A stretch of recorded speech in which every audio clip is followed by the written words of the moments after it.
All right, guys, welcome to another episode of Cuda Education. I wanted to discuss something I think that's been getting a lot of attention online. But pretty much what it is, it's fences and semaphores. Okay, so fences is synchronization between the GPU and the CPU. So CPU and GPU. Okay, that's fences in Vulkan. CPU and GPU. So you have the CPU, which does like all your main processing and has your regular operating system interface and does just like the mundane stuff. And then you have the GPU, which is specialized processing.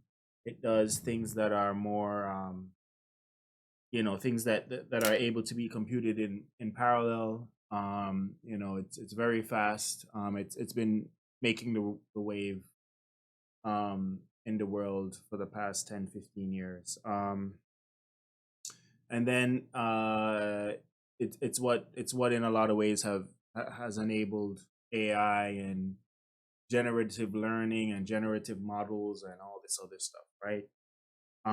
So the thing is that you have to synchronize between the CPU and GPU. All right, so you need to have fences in order to do that. Okay, so if the CPU submits something to the GPU, the CPU has to wait for a signal from the GPU to say, "Hey, I'm finished with what you submitted to me. Now you could submit the next thing." If you don't do that, if you don't have fences, and the CPU is just submitting stuff to the GPU, you're gonna get a situation where the CPU is just constantly submitting stuff to the GPU with no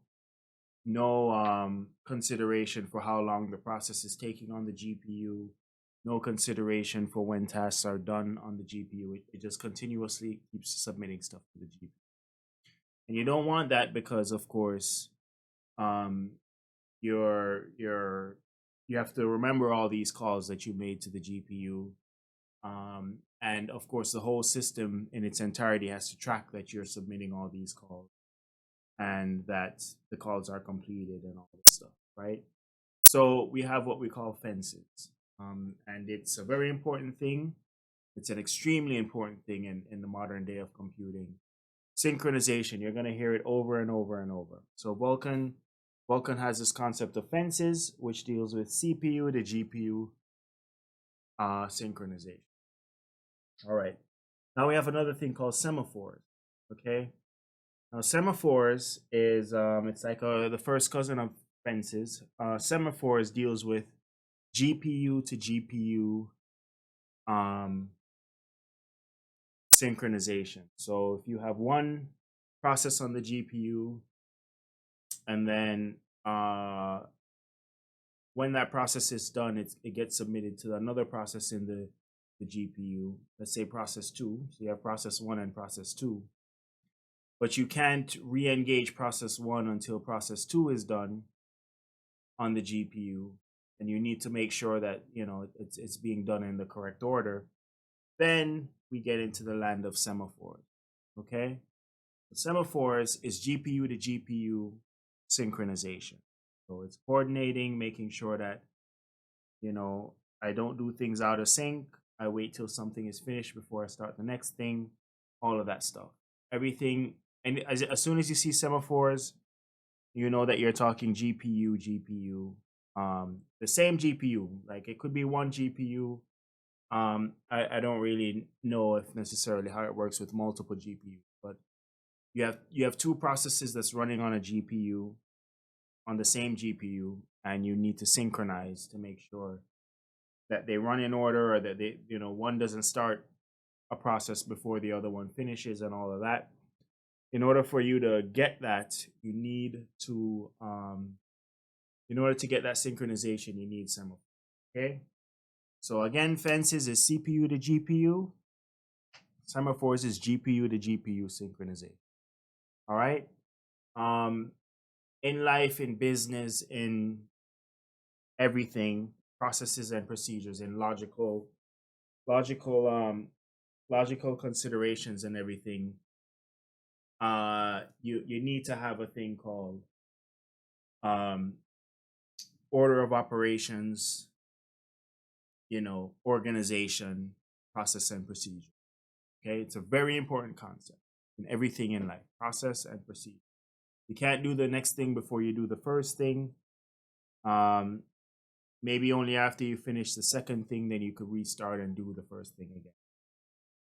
Maybe you can't do two things simultaneously, right? Because it just doesn't make logical sense. So process and procedure.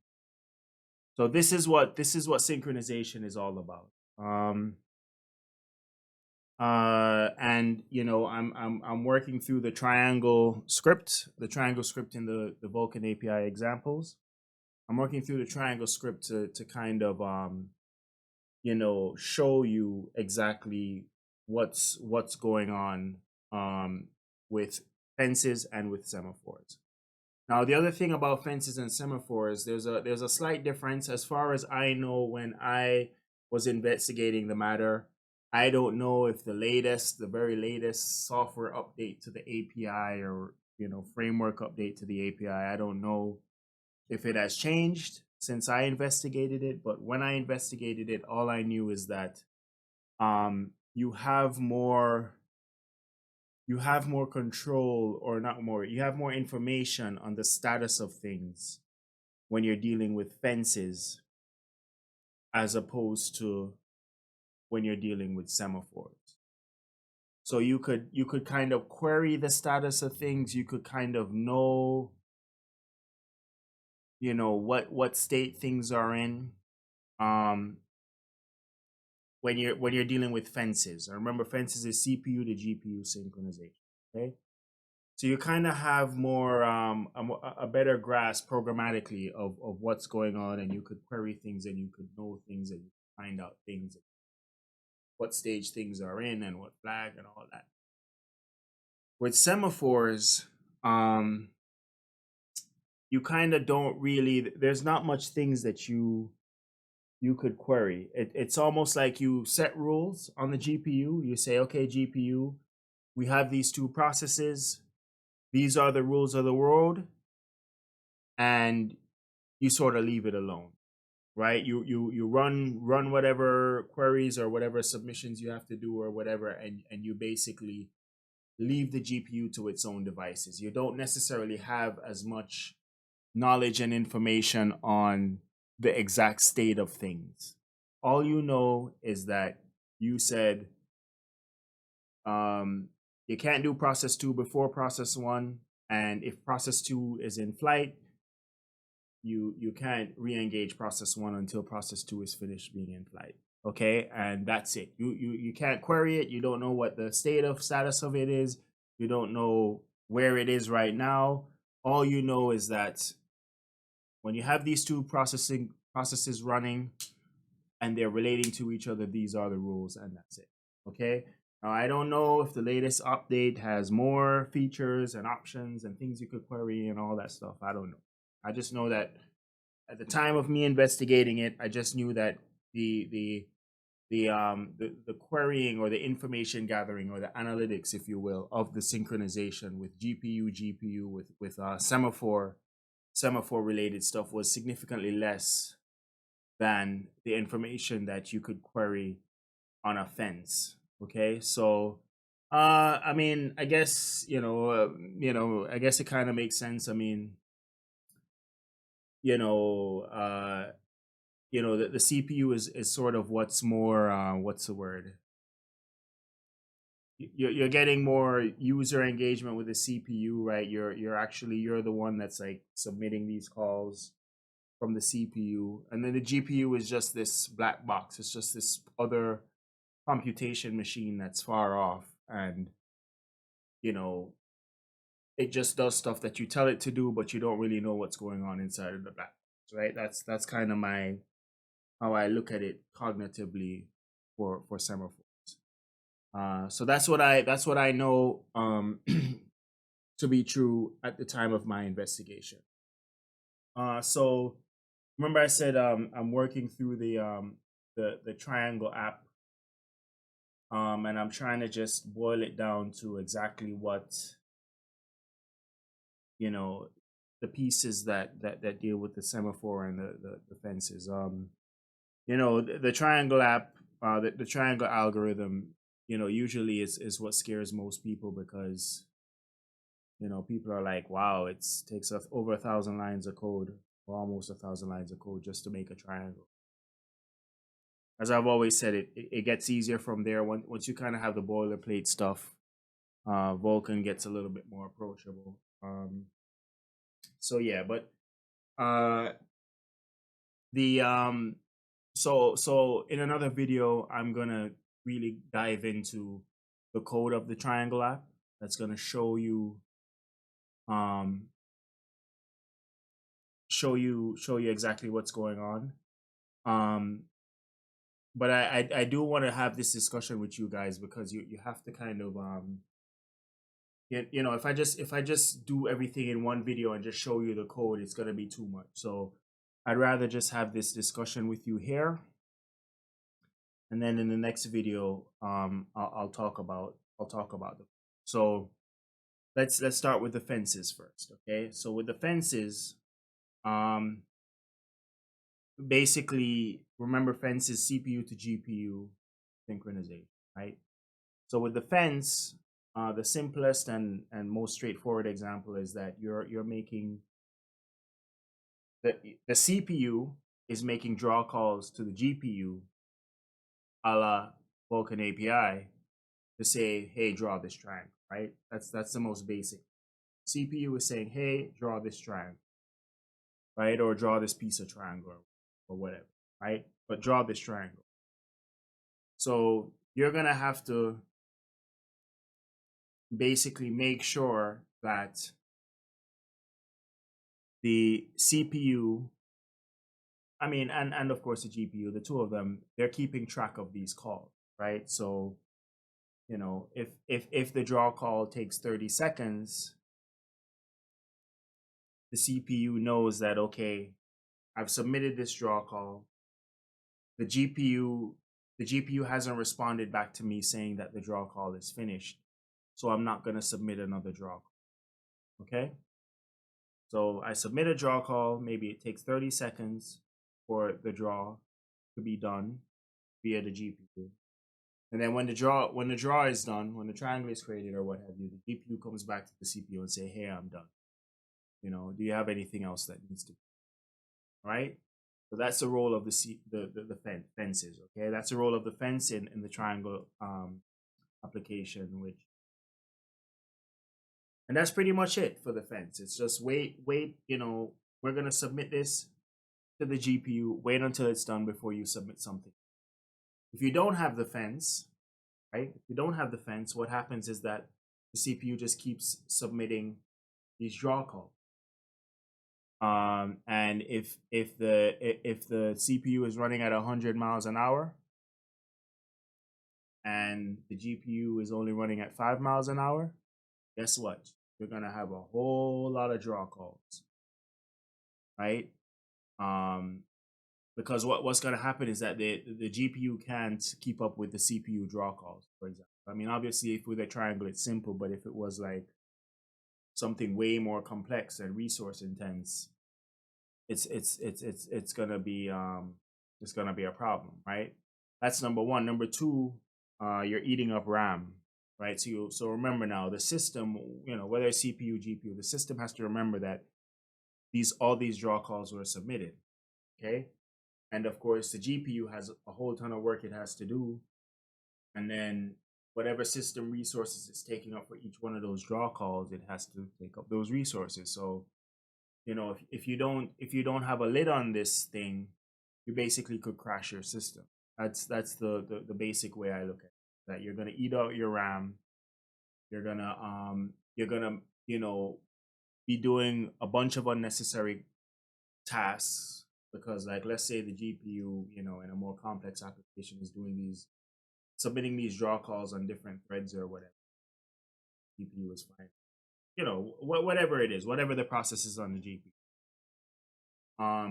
You're eating up RAM, you're taking up resources unnecessarily too, because you really only want one thing done, or you really can only show one thing at a time, or what have you, right? So the CPU is just randomly submitting a million draw calls, right? With no no restraint or whatever. And the the GPU is trying to keep up and all that stuff, right? So it's chaos, right? Remember, I keep saying process and procedure, right? You have to have process and procedure in business and in politics and stuff. It's what we would normally call policy. You need a policy. This is the policy framework. This is how we're gonna do these things. This is what you need to do to get a driver's license. This is what you need to do, if you if you need to renew your license, or you get a speeding ticket or something. These are the processes and procedures. It's the same thing. Same thing with computer science. Same thing in computer graphics, right? So that's the fences. Now the semaphore part of the discussion is it's a little bit more intricate. So there are two things going on, and this is why I have this picture up on the screen. Is that you have, if you see here with this picture, I'm not even going to bother clicking into it. I guess this is big enough. But if you look on this picture here, you see you have the swap chain, and then you have the presentation. So the swap chain is a series of images that are lined up. So it's like a queue, right? So you're lining up images behind your computer monitor, if you will, lining up a bunch of frames. You guys love to talk about frame rate, right? In computer graphics and video games and stuff, frame rate. So you line up a bunch of these frames that you're queuing up to present to the screen, right? So the first thing you need to, one of the processes that you need to keep in check is what of all the images in the swap chain, which images are currently being presented to the screen. So in other words, what's being pixelated on your screen, that's basically the light is leaving the screen and going to your eyeballs, and what are you seeing on the screen, right? That's a presentation, okay? You could understand that you've played video games before. You know exactly what I'm, right? The frame rate, what is being shown to me on the screen at this very instant. That's one part of the puzzle. That's one process that needs to be managed, okay? So you have a bunch of these images lined up, and they're being presented to the screen. Okay. Now the $1 million question is, okay, these images that are being lined up, let's call them frames, right? These frames that are being lined up that are going to be presented to the screen. How were these frames created? What are they? How are these frames rendered? Like, how are they created? How what is being put on these frames that are being lined up to be presented to the screen? All right. Well, when you're playing Halo, when you're playing this game and that game and Call of Duty and stuff, you don't just see like a blank screen, right? It's not just a bunch of blank screens that are being lined up to be presented to the screen, right? No. You actually have things. You have, like, a scene, and you have, the person you're controlling, and you have the machines and stuff, and all that's going on the scene, and you have your competitors and everything, and you have the buildings and the art and the sun or the clouds and the trees and all that, right? So these frames are not just these images that are being lined up. They're not just blank images. They're not just blank frames. They're not pictures with nothing on them. Like, I'm sure you have pictures posted up on your wall in your room or what have you. It's not just a blank slate. It actually has stuff on there. Well, in order for things to be on the frame or on the image, you have to render these frames, right? You have to render these screens. You have to draw something on each one of these frames. All right, so if you have to draw something on the frame, that is also another process. Okay, now here's where the rub comes in. You can't present a frame on your screen, right? You can't present a frame on your screen. So presentation, what's this being displayed on your monitor and leaving your monitor as light and hitting your eyeballs. You can't present a frame on the screen that you're actively drawing. You can't present a frame on the screen that you're actively drawing on. You can't present an image on the screen that you're actively writing on or inscripting on or drawing on or rendering to. Computer graphics, we like to use this word render, which I think is a way cooler word, right? You have to render these frames. You have to draw something on the frames and then line them up. So the swap chain has unrendered frames and rendered frames. Okay, so you have unrendered frames and rendered frames. Obviously, you want the rendered frames, the ones that have stuff drawn on them, to be presented to the screen. But here you have two different processes. For process number one, which is really process number two, but let's just stick with me. Process number one is presentation to the screen, right? Or one process is presentation to the screen. Another process is rendering images that you plan on presenting to the screen. All right. So I apologize, I mixed it up, but before you could present to the screen, you have to render images. You have to draw images. You have to have different images. So if you have someone walking, it's like you have one image where the person is standing, another image where the person has he's like raising his foot up off of the ground, another image where his raised foot is now moving forward, right? And then another image is where the foot is forward but is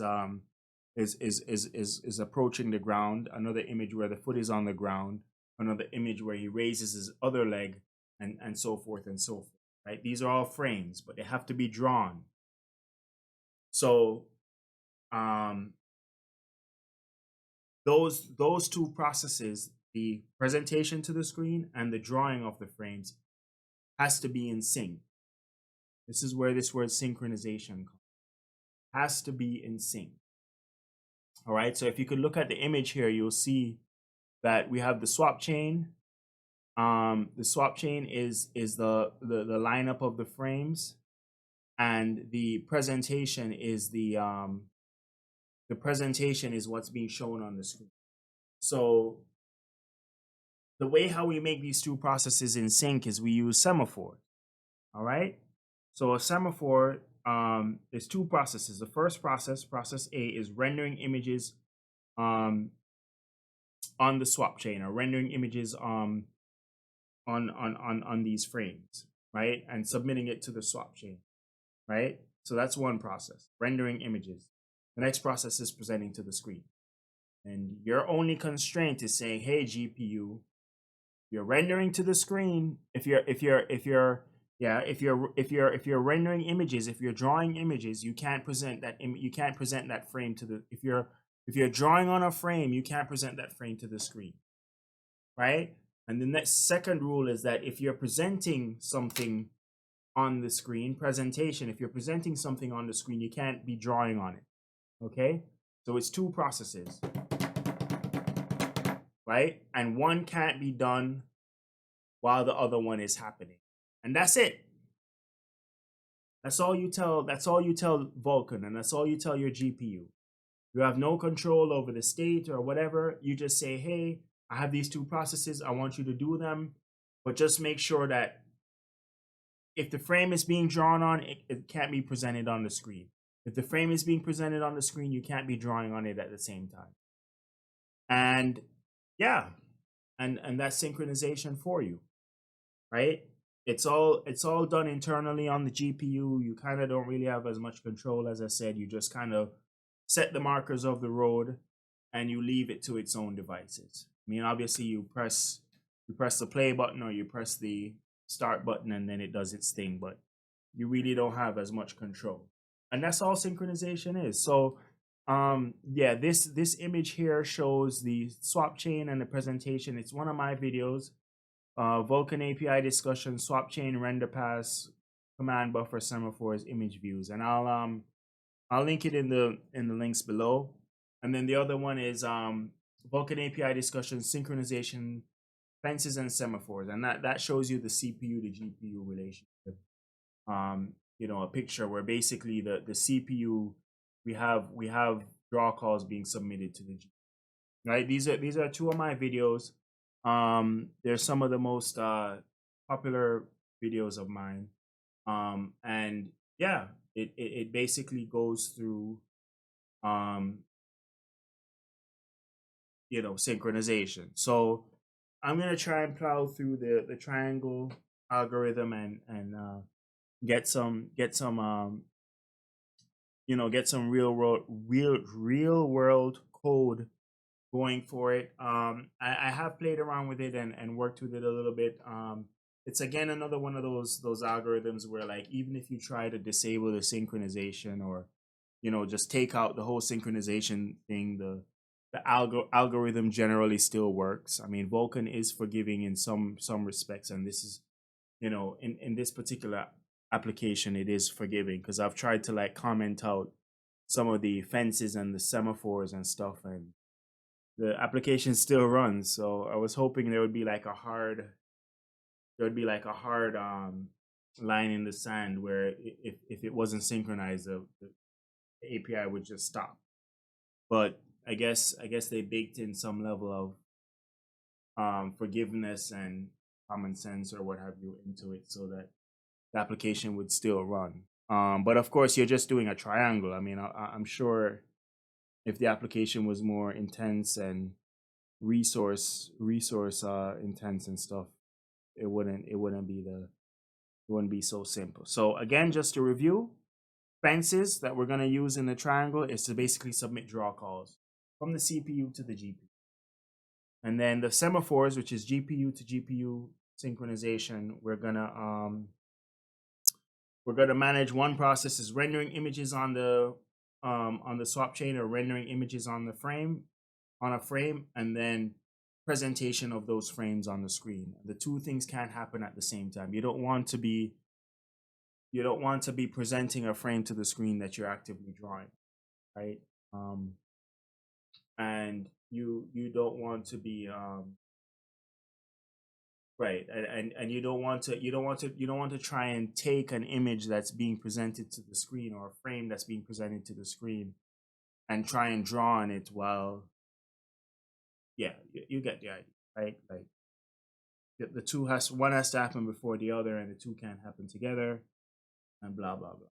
So there you have it, guys. I mean, I've kind of covered this topic a little bit before in some of my videos, but it's always good to rehash these things. And then I'm gonna try and do it in code, so that you guys get a more real world example. I already did the whiteboard example, so I didn't feel that it was necessary for me to talk about it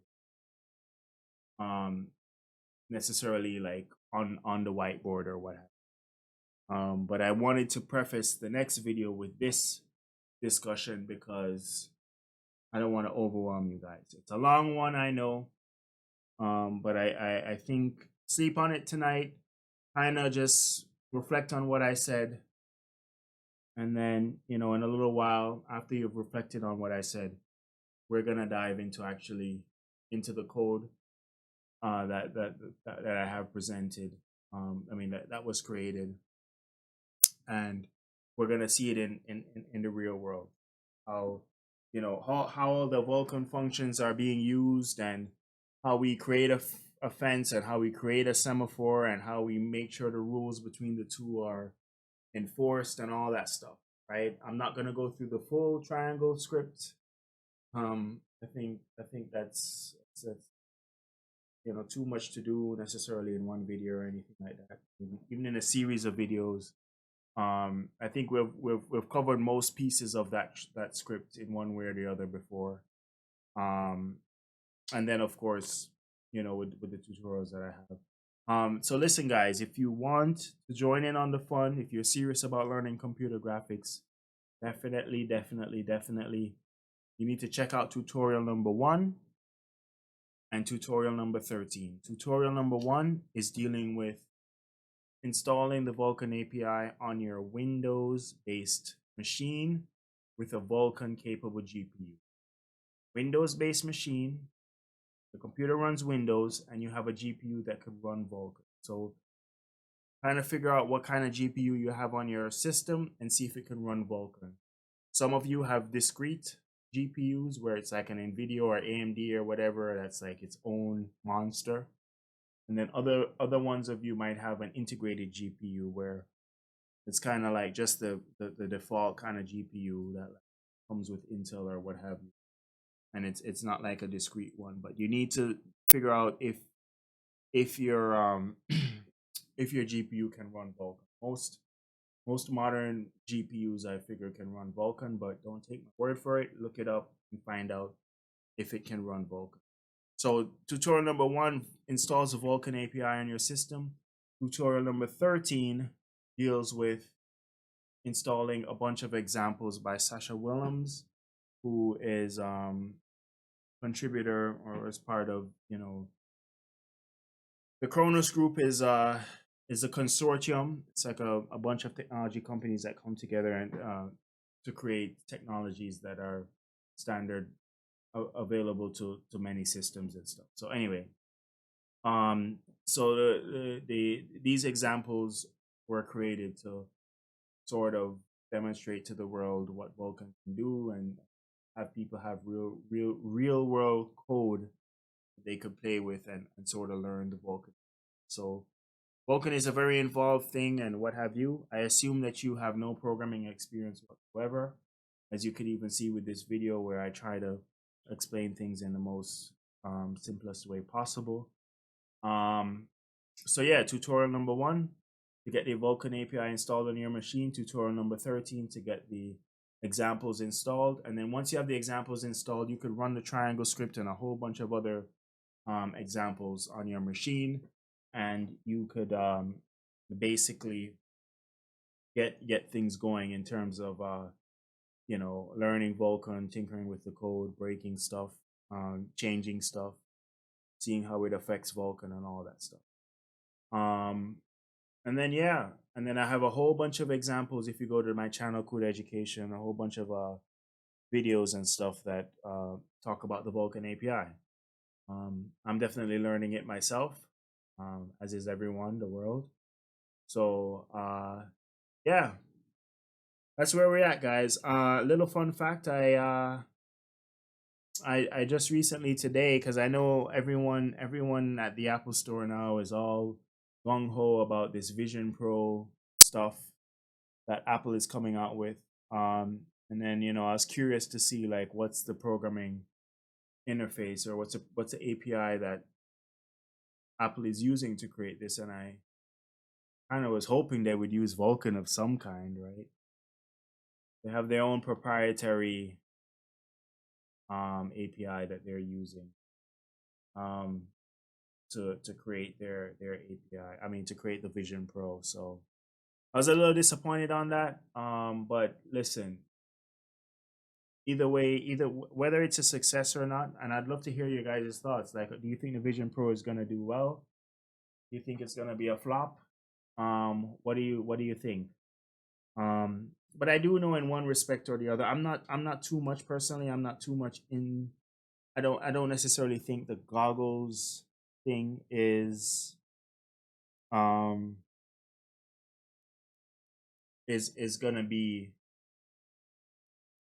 I don't think that form factor is gonna be widely adopted. I think once chips get so small and so fast where you don't have to have a big piece of hardware over your face or over your eyes. I think that's the future. I don't necessarily think, even though I know the Apple chips and whatever metaverse we're using were very fast chips, I think just the fact that they're so big on the face, that I don't necessarily think that's the smartest approach. But listen, if Apple can't do it, then I don't think anyone can, right? I mean, they're definitely, when it comes to consumer electronics, they're uh they're pretty smart about it. So yeah, it's interesting times that we're living in. I definitely think that computer graphics is here to stay.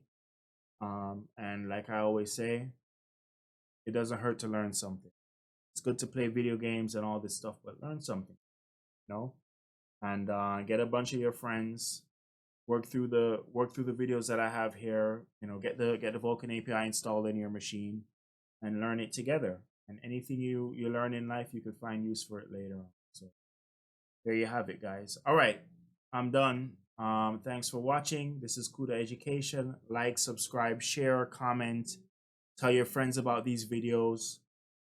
Get a bunch of your friends together and start working through it, learn it, and that's about it. All right, guys.